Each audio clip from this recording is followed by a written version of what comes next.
New week on the Just Baseball show. Jack McMullen, Peter Apple. Unfortunately, no Walker Buehler this week's schedule issue again. So Walker sounds like next week will be the one that we get him back here to chat about the nitty gritty of him and of the Dodgers clinching a spot in the postseason and all that jazz. But you got the two of us.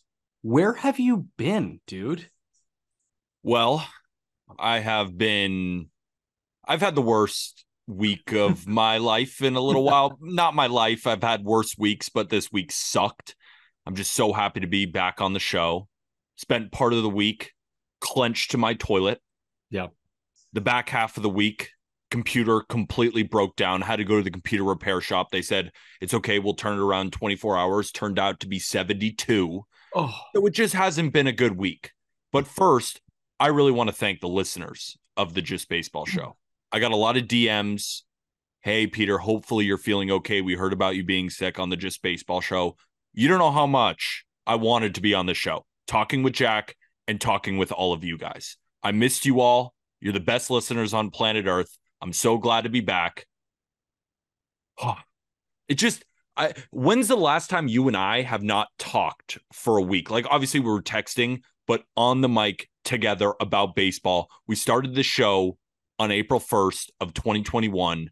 We have not gone a week, even in the off season where we're still pumping out 3 to 4 episodes a week. We haven't done that. So I might be rusty. I might have some takes that are incorrect because I haven't been on. I'm rusty. All right.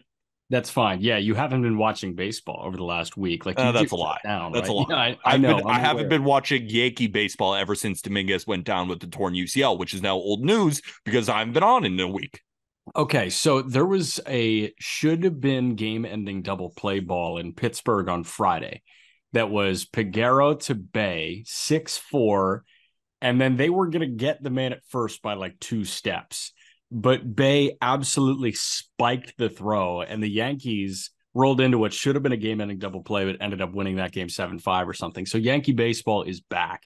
And I think they're 6 games out of the wild card spot. So, like, they're not mathematically entirely out yet, which is kind of bizarre. And they still have a trip to Kansas City, who, by the way, has a worse winning percentage than Oakland, I think. So we're going to talk wild card here and just the weekend that was, because it was an excellent, excellent weekend. Obviously, Shohei Ohtani. Were you mad at me for saying that your apartment probably looked like the plane in Barcelona?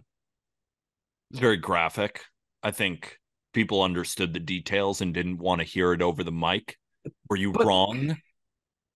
Was I wrong?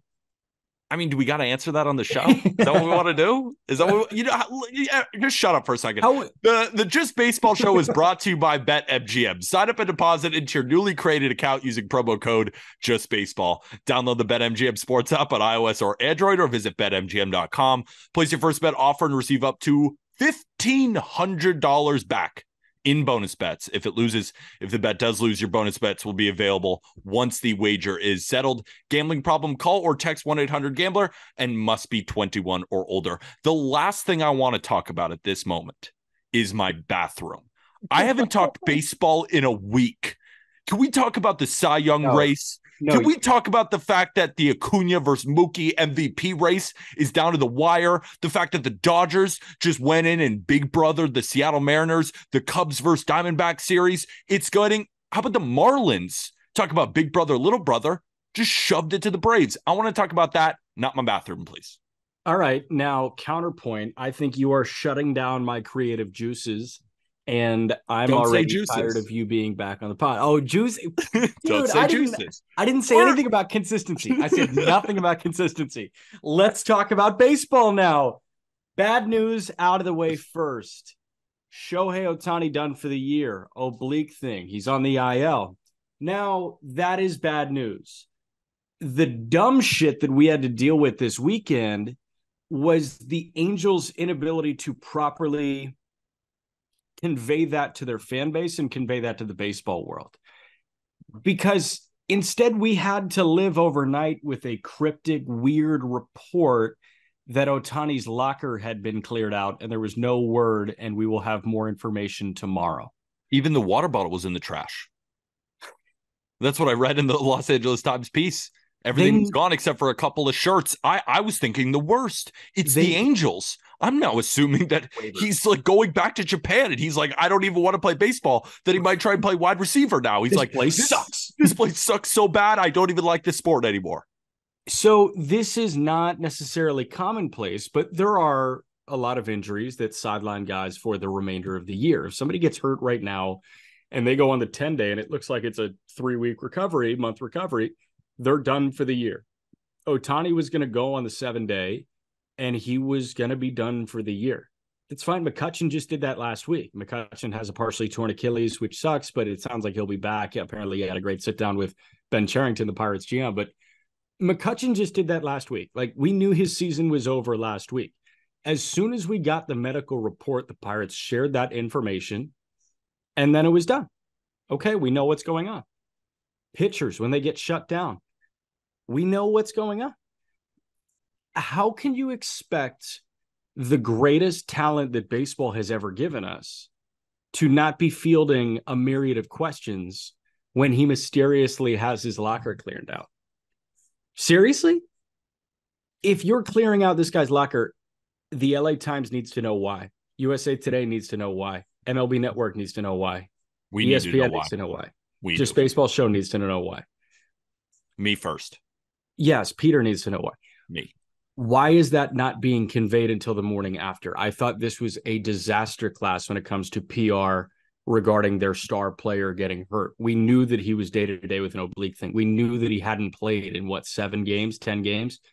So just say that he's done for the year. He's hitting the IL, and that's why his locker's being cleared up. What, are you surprised that the Angels didn't do this correctly? No, because they managed to screw everything up. When you're using the Pittsburgh Pirates as a model of consistency, with all due respect to the Pirates, I mean, we're like, look at how well the Pirates handled this situation. Yeah, I mean, it's the Angels at this point. They are putting their name in the hat of one of the worst organizations in professional sports. They put half their team on waivers. How about the Anthony Rendon situation? He said that he broke his leg and they didn't even tell him. 3 weeks ago. 3 weeks ago. I mean, what are we doing here with the Angels? All I care about is Shohei Ohtani. I don't care about the Artie Moreno-led Los Angeles Angels anymore. I just hope that he is okay. And luckily, we actually got decent injury news for what I thought it could potentially be, right? We've heard so much. We've talked so much on the show about the potentially torn UCL, right? You thought it was just going to be TJ. You thought you were getting the TJ report and it was done. I thought that, and then luckily in that Los Angeles Times piece, it does look like he's going to get that, but that he'll be able to play DH a lot sooner than later, which we just want Shohei Ohtani. He's in 300 with 44 home runs. As long as he's in Major League Baseball and playing, I'm happy. And then it was just an oblique thing. Why did they have to do it like this? And there has to be something more, Jack. Has to be. Cleared out his locker. I get it, right? If you're injured for the rest of the year.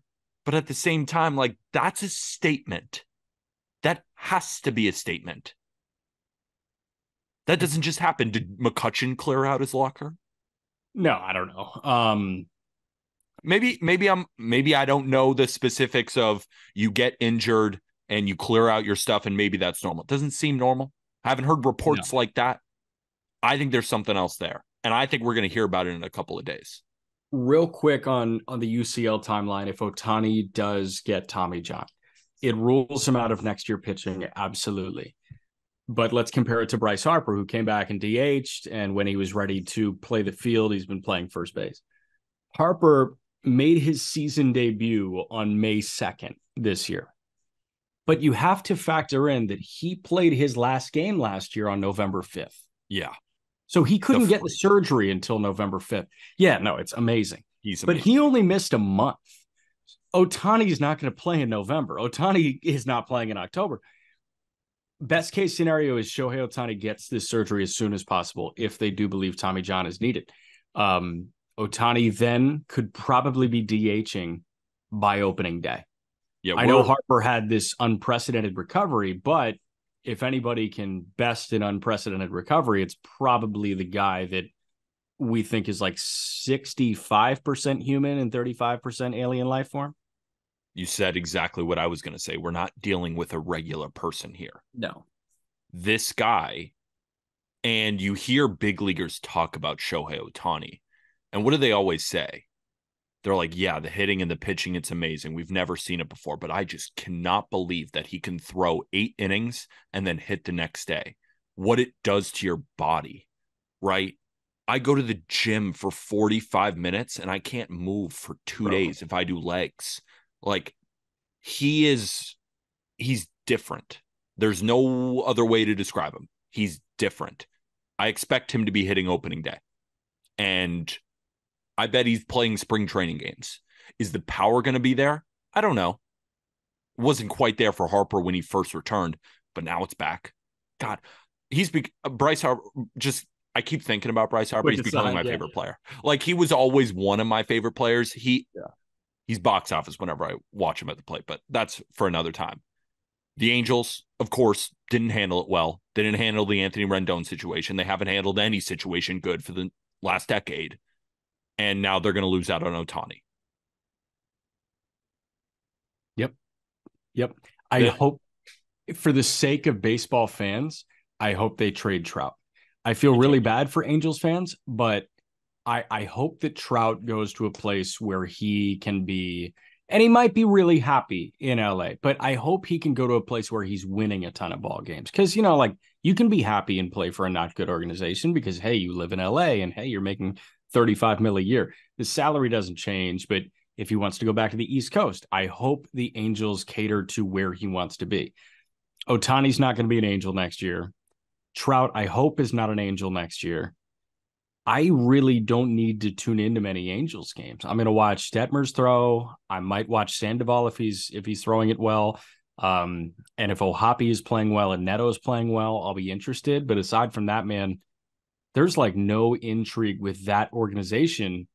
And they're in a spot much like the White Sox where they are just so inept in the way they operate on a day-to-day that is hard to fathom. And I feel for Angels fans because it's so utterly insane that we have to deal with brain dead operations regarding Anthony Rendon and Shohei Ohtani and Trout. Would you rather your team not spend like the A's and suck, or spend and get it all wrong every single time like the Angels? Because you got to be a special kind of stupid to spend a ton of money and still be horrible. Yeah, I'd rather spend and suck because there's at least excitement when you spend the big money on a Rendon. There was huge excitement. But like, do you want to Pujols and made him an Angel? Josh Hamilton and made him an Angel. Do you want to be excited and then let that excitement kill you inside? I think so. Like Bears fans, Chicago Bears fans, yeah, they're probably in piss right now because there was so much excitement going to the year. 0-2, right? That happens in Major League Baseball. Teams spend, you get so excited, and then you just get your heart wrenched out. It's almost like not having expectations is better. I don't know. Bears fans are going to be fine. I read a report that Chase Claypool apparently cares again, so he'll be first team All-Pro, and then we're good. Yeah, no, I'm going to go back to the cliche. Better to have loved and lost than never to have loved at all. Better to have spent and regretted it than try to work between the margins consistently. And recently, the Oakland A's have had way more success than the LA Angels. And recently, the Tampa Bay Rays have blown the LA Angels out of freaking water.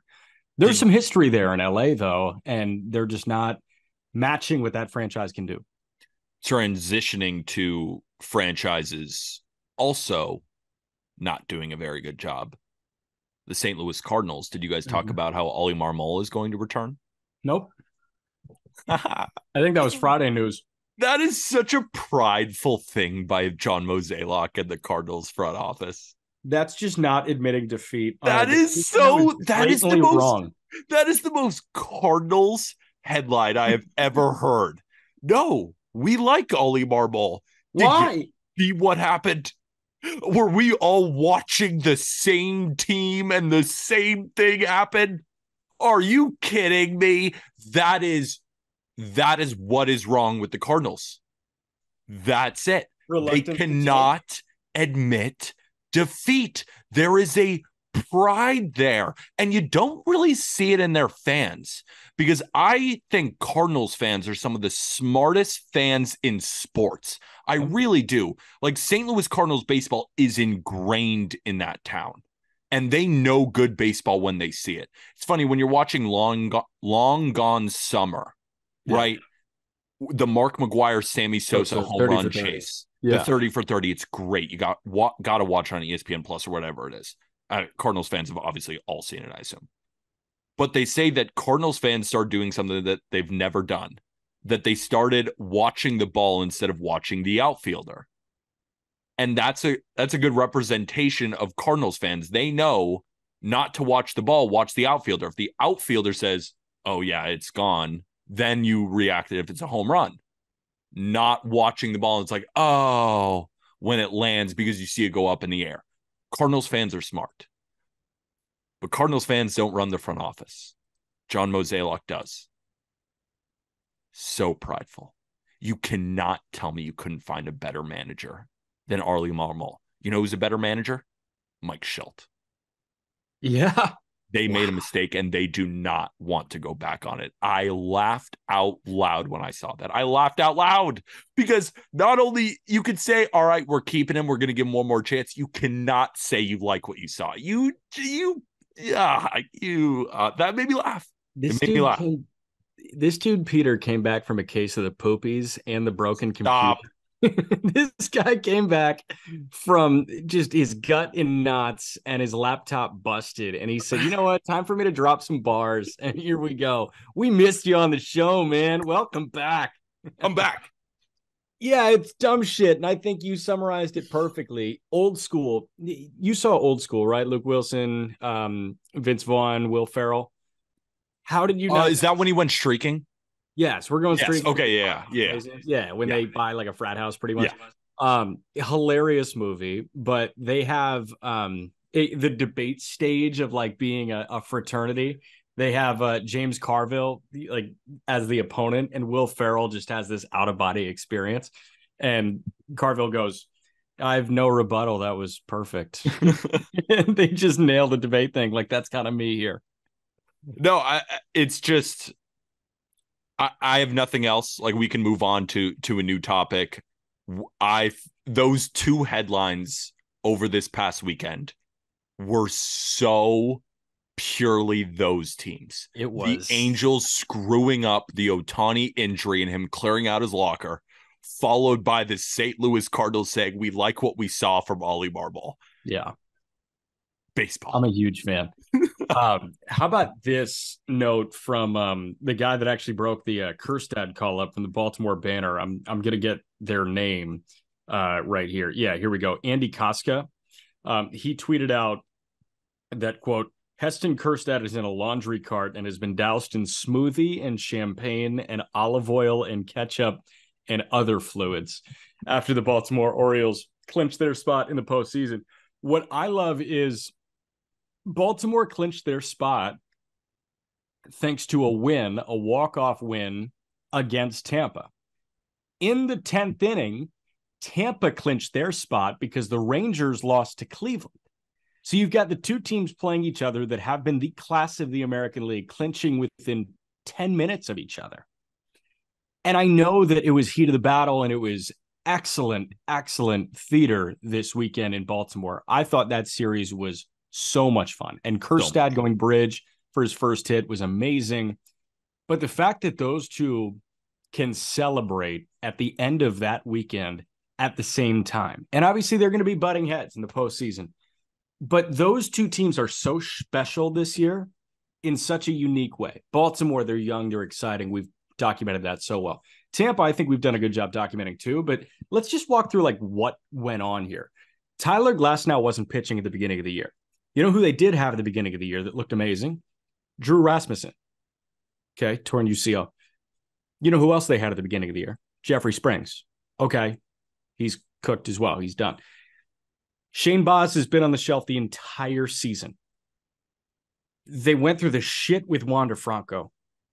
They have, I think, on the opening day roster, if you total the number of days that guys have spent on the IL from the opening day roster, they blow the rest of baseball out of the water. Mm-hmm.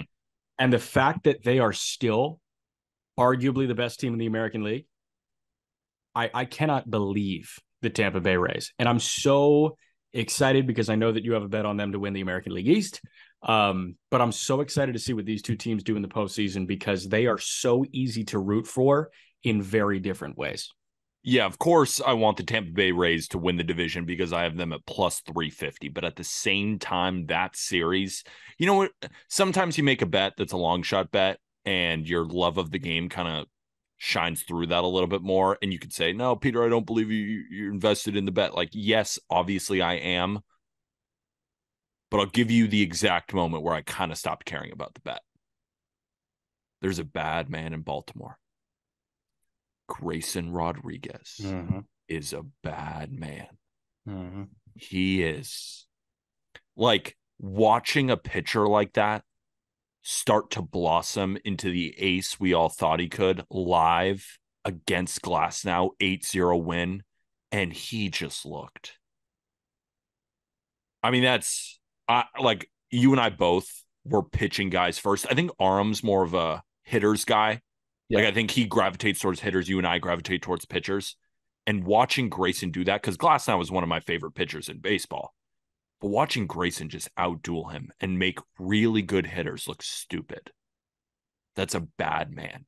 And that makes me just so excited for the Orioles long term. There's so much excitement watching the, I keep forgetting what it's called. The fountain over there in right field. Oh, the splash zone or whatever. The splash zone. Yeah. I mean, bird bath. The bird bath. It's so electric over there.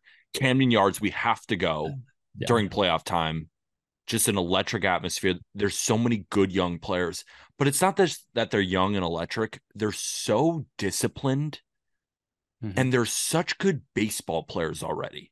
There's a difference between you're a talented baseball player and you're a good baseball player. The reason I think that the Orioles, while being so young, keep on winning is that not only they're good players, talented, they're good at playing baseball. Like, there are players, and I've said this before, and I'm not afraid to say it. I don't think Jazz Chisholm of the Marlins is that good at playing baseball. I think he's very talented, but I don't think he's good at actually playing the game. About taking elaborate. Yeah. Okay. I don't think Jazz Chisholm has great at-bats. And I'm saying this after, because we're going to talk about that series, how he did play great. But I think, for example, like when he's in center field and Acuna is scoring from first, like that throw to home, like most center fielders with his speed don't let Acuna score. When there's runners he'll cut it down and hit the cutoff man and all that. Exactly. Yeah. He doesn't use his speed. When there's a runner on third and less than 2 outs, like he's swinging for the fences. When he's got to move a guy over, swinging for the fences. And then he hits his home runs and he looks amazing. So you feel like he lacks baseball as an art form to a certain degree. Yes, in that way, which I see on the Orioles, right? Like, you could maybe make the argument that Jazz Chisholm is more talented than maybe Adley is. Maybe you couldn't, but just in a pure tools perspective, like the speed, the power. But Adley is so much better at playing baseball. Gunnar is so much better at playing baseball. Yeah. Like, that's the difference. It's like these young players are so good at playing the game, and that's what separates them from other talented young players. And I don't think that Jazz can't mature and become a better baseball player at his core, but that's what I see when I watch these guys. It's a different level of understanding the game, and that's why I think the Orioles have been so successful while being so young, and that's why I'm so excited for their future, because all of these guys are only going to mature and get better at the game. Yeah, so I can appreciate what you're saying. I think that there's room in every lineup and in every rotation for both of those guys, and I think that a healthy mixture is perfect. Like, if you added Jazz to what they got going on in Baltimore, I think that team is amazing. And I think you see that in Tampa too, where you have a lot of fundamentally sound guys, but then you have dudes whose tools just show the hell out, like Jose Siri in center. Like, Siri and Pete Fairbanks on the same team is awesome. I'm all about that. Siri and Brandon Lau on the same team, because Lau doesn't hit 470-foot homers. Like, he finds the yellow line and he hits it just above the yellow line. Let me relate it to another sport, basketball. It's Yeah, almost like there are guys who put up 25 points a game. The stat sheet looks great, but they don't know how to play the game of basketball. You hear guys on basketball podcasts say all the time, like, there are plenty of super talented guys in this league, but they don't know how to play the sport. And then you have the Tyrese Halliburtons of the world who average like 18, 10, and 7. you're You coming love after my Tyrese heart. Halliburton. You're coming Exactly. after my But heart. like the Orioles are a bunch of Tyrese Halliburtons. Yeah. That's sick. I That's kind of sick, love that. right? That's what they are. They're not like Adley isn't hitting 45 home runs. Gunnar is hitting 30, which is sick. But he's like, it's a bunch of those guys where everyone does their part and it's all a part of a winning formula versus I'm going to try and hit a home run and sometimes I do and my stats look good, if that makes sense. Yeah, I can hear you on that. And I do see a lot of Tyrese Halliburton's in Baltimore. I do want to shout out Gunnar Henderson real quick, but God, before we move on to like wild card teams, God, he's good, but also people forgot in April when he hit a $197 in 22 games. It was, are we sure Gunner's that guy? Because Carroll got off to an amazing start. And then Gunnar got really hot in the month of June. May, he kind of struggled too. But in September, in 16 games, this guy has 12 extra base hits, 14 ribbies, and has a 915 OPS. Gunnar is already underappreciated. He's got a 900 OPS against right-handed pitching. Gunnar Henderson is going to be really, really good for a really, really long time. Do I think we all agree that Carroll has the chance to be better over the course of their career? Yes. But let's not discount that Gunnar Henderson can be a $200 million shortstop. No doubt. I mean, we don't have to compare him to Corbin Carroll. We can compare because like we have to. It's the luck Robert Griffin thing. It's any true. guy that comes up in tandem. No, that's a good point. Yeah, no, I get that. It's just the problem comparing the two is that Corbin Carroll does everything that Gunnar does, except he's faster and he plays better defense. Like he's just comparing it to him is doing a disservice to Gunnar, but comparing Gunnar to other young shortstops in baseball, there's not many that you'd want to build your team around outside of Gunnar. But unfortunately, the comp is always going to be Gunnar to Carroll because they were the argument for number one prospect in baseball, just like the conversation is always going to be Lawler versus Meyer.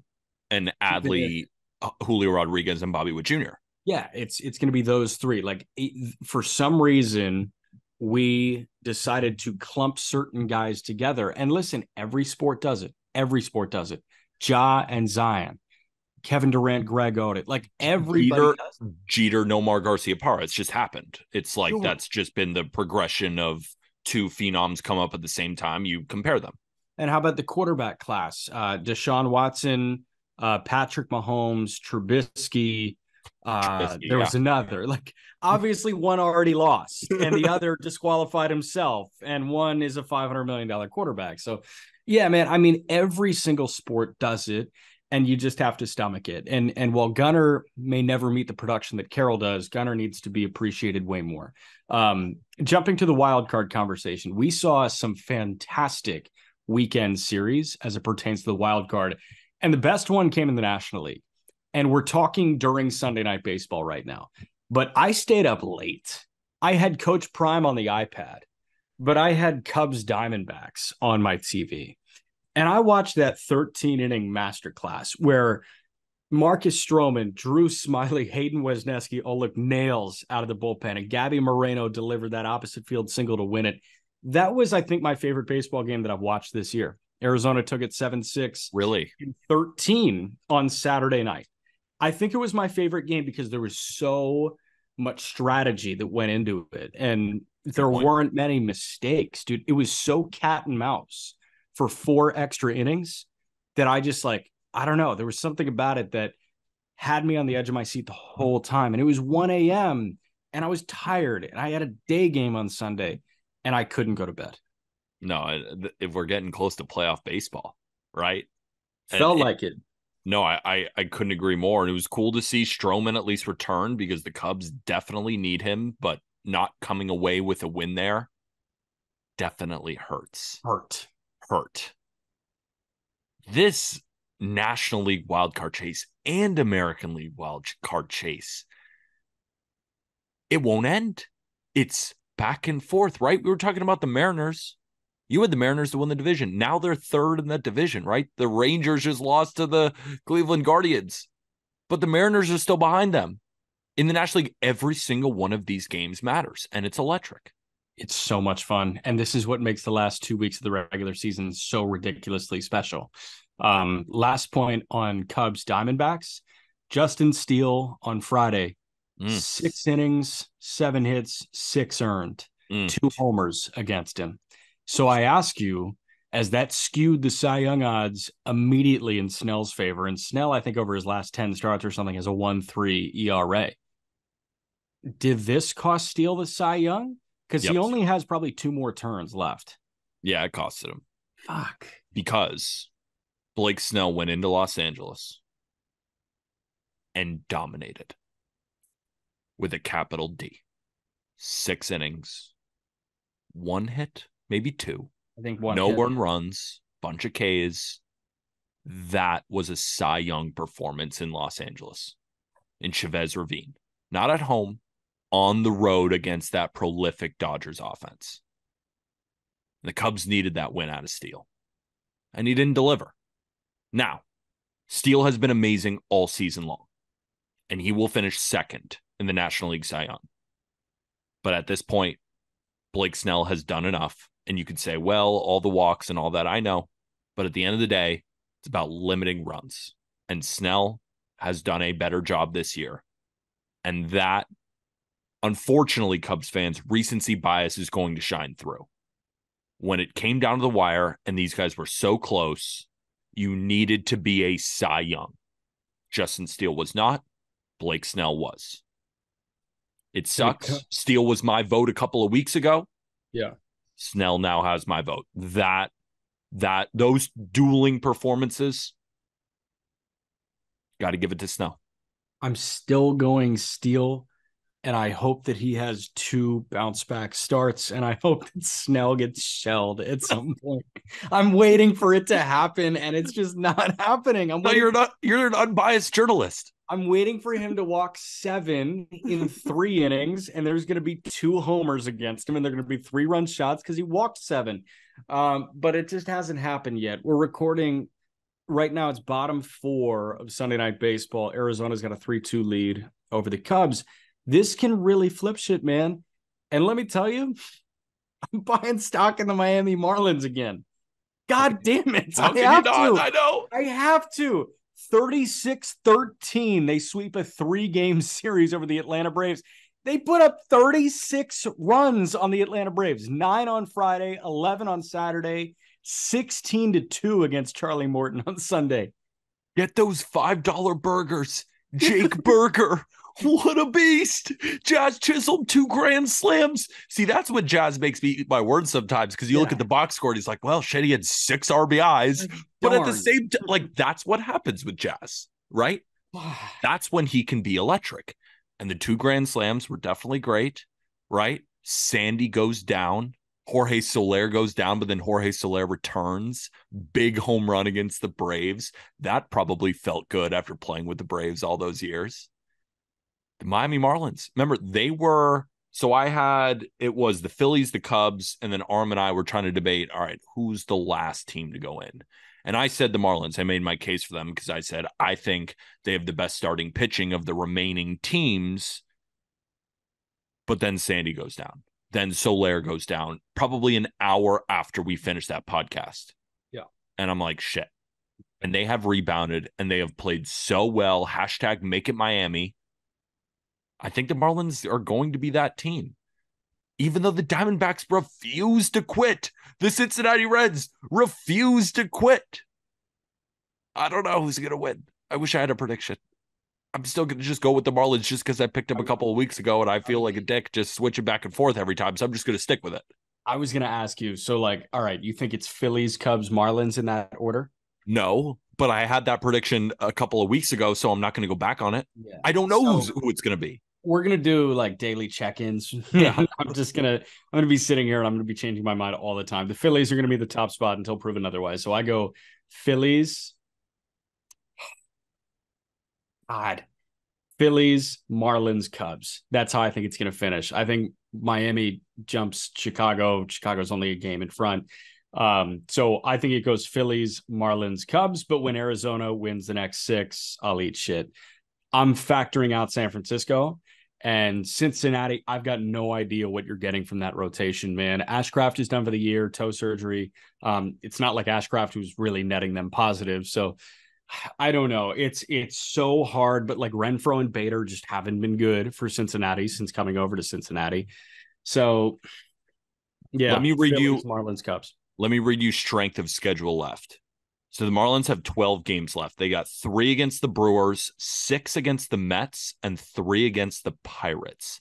The Phillies, they start a 3-game series against the Braves this week, starting today on Monday, then 7 against the Mets, and then another 3 against the Pirates.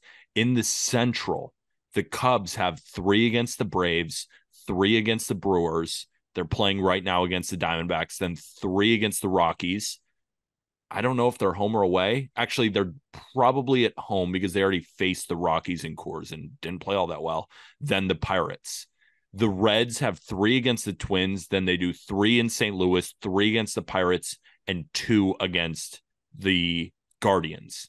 Now, in the West, Diamondbacks, 3 against the Astros, 3 Yankees, 2 Giants, and then 3 against the White Sox. So of the remaining teams, Arizona and also the Giants have a gauntlet left. So they're not going to make it. They have 7 against the Dodgers, 2 against the D-backs, 3 against the Padres. Damn. So the Arizona Diamondbacks strength of schedule in terms of winning percentage of opponents left, 490. The Chicago Cubs, 513. Reds, 479. Phillies, 506. Miami, 489. So the easiest strength of schedule left is the Reds. I can't do it. I don't know why you can't. Bader's got a 429 OPS and Renfroe has a 432 OPS. And they're not losing either. I know. I don't know how this. Why are you worried about the platoon guys? Because like I read that Barstool article. Narrative. I read that Barstool article that Ellie De La Cruz sucks, and now I'm sold that the Reds suck. I'm kidding. I'm not sold. Good journalism. No, I ain't counting any of these teams out. No shot. You can't count them all. Who knows? Maybe the Cubs don't make it. I mean, the Cubs don't make it. They've lost 7 of 10. The standings as we sit here right now, the Cubs are 78 and 71. The Reds are 78 and 73. The Diamondbacks are 78 and 72. The Giants are still 76 and 74. And the Marlins are 78 and 72. You know who's been playing pretty good baseball? The Pirates?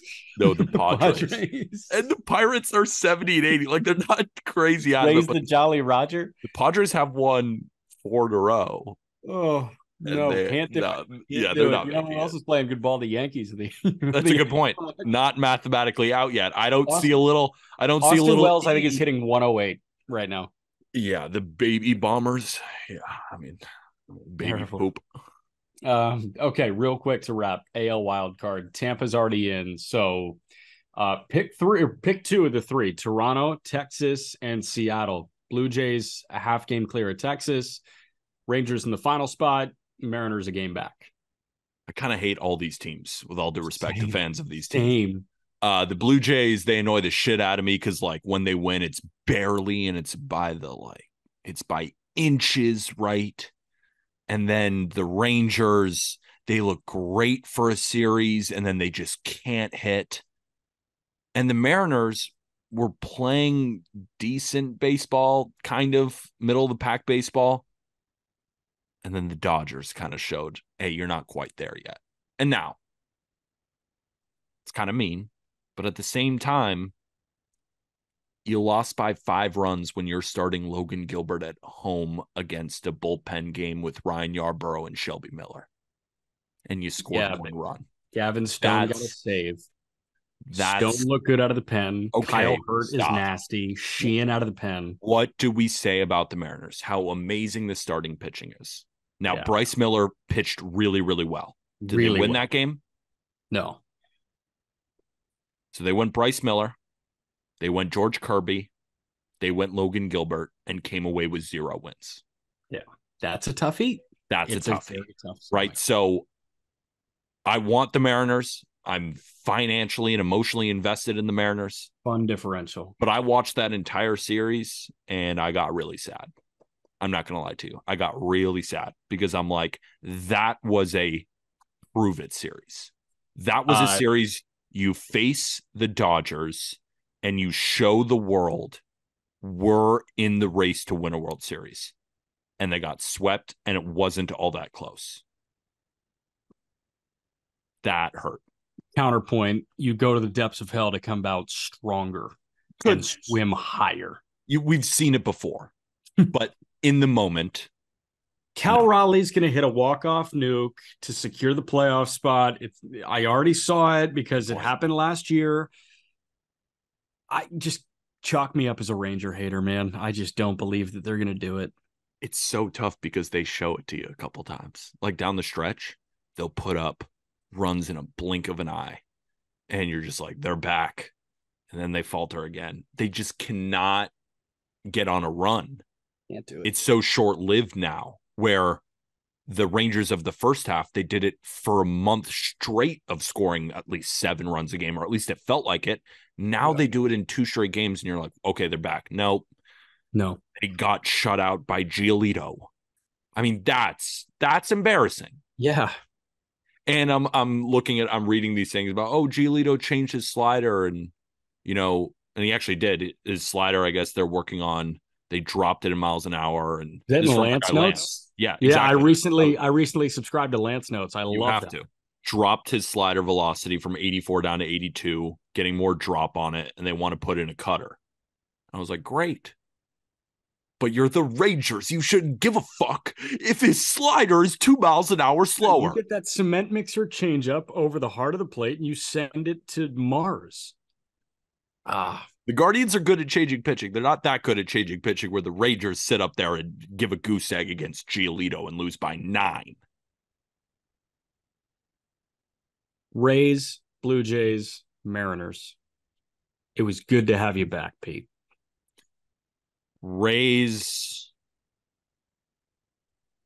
Tigers, Guardians. I'm in.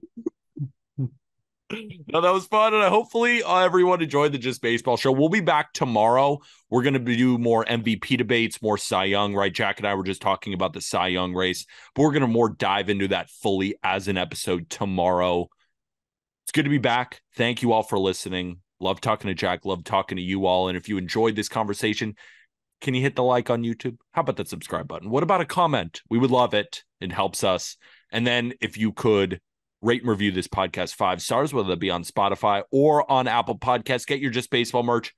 I'm rocking my Just Baseball hat. Jack hates this company, so he's not rocking anything. Always. Typical Jack. Don't be like Jack. Get yourself some Just Baseball merch. You can find that in the episode description. And we are brought to you by BetMGM, the king of sportsbooks. Promo code Just Baseball for all of those bonus bets. We'll be back tomorrow. That's Jack. I'm Peter. And with that, thank you, everybody.